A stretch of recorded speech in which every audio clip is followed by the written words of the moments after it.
名媛蔡天鳳前年遭肢解碎屍，事後前夫鄺港智三父子被控謀殺罪。事件揭發咗鄺港智另因2015年涉及一宗嘅盜竊罪棄保潛逃被通緝多年。前家姑李瑞香涉嫌隱瞞其行蹤，否認一項妨礙司法公正罪受審。李瑞香早前供稱曾經多次同鄺港智前往海南等地旅遊。控方2025年6月9日於區域法院披露，自2015年初起，鄺港智再冇從合法嘅途徑出入境記錄。控方問李瑞香有冇感到意外，李瑞香回應就指意唔意外唔識答啊，而家我未知道奇怪咯。案件押後至7月18日結案陳詞。李瑞香話警察上門先至知道鄺港智係涉及盜竊等7個罪。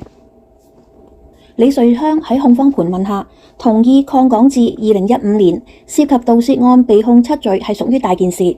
控方就質疑李瑞香早已經知情，李瑞香就反駁話：我響警察上門我先知咋，即係2017年，因為當時每1、2個星期先至一齊食飯一次。控方就引述指蔡天鳳母親張燕花早喺2014年警方調查嘅時候已經知道呢件事。李瑞香就解釋話鄺港智同阿鳳媽一齊住，佢哋好親密㗎，佢哋知嘅嘢我未必知嘅。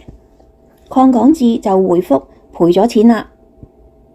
控方再問及李瑞香嘅丈夫鄺球係咪知情，李瑞香就回應指警察上門當日自己曾經聯絡鄺港智，鄺港智就講明係因為炒金啊，有拗撬啊，會聯絡警方解決事件。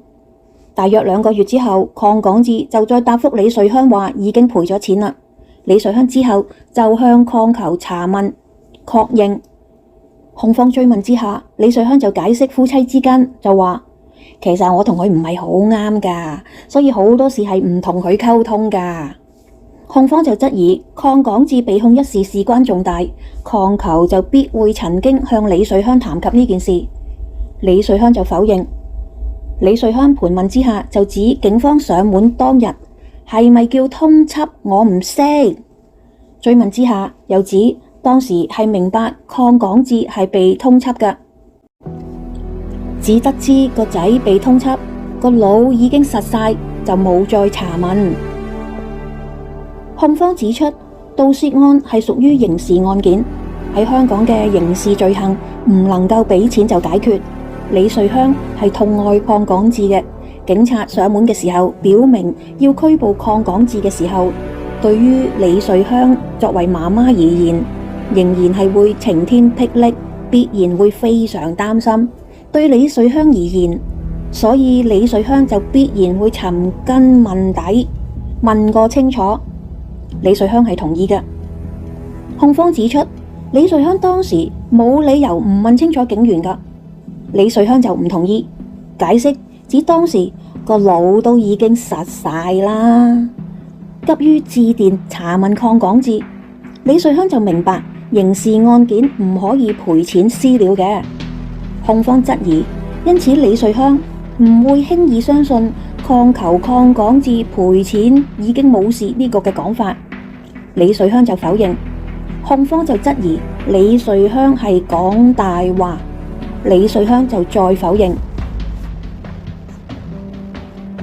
控方指李瑞香早知道鄺港智被通緝，故不感奇怪。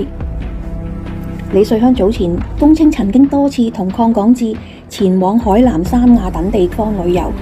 控方披露，根據入境處嘅記錄，自2015年1月起，鄺港智就再冇循合法嘅途徑出入境嘅記錄。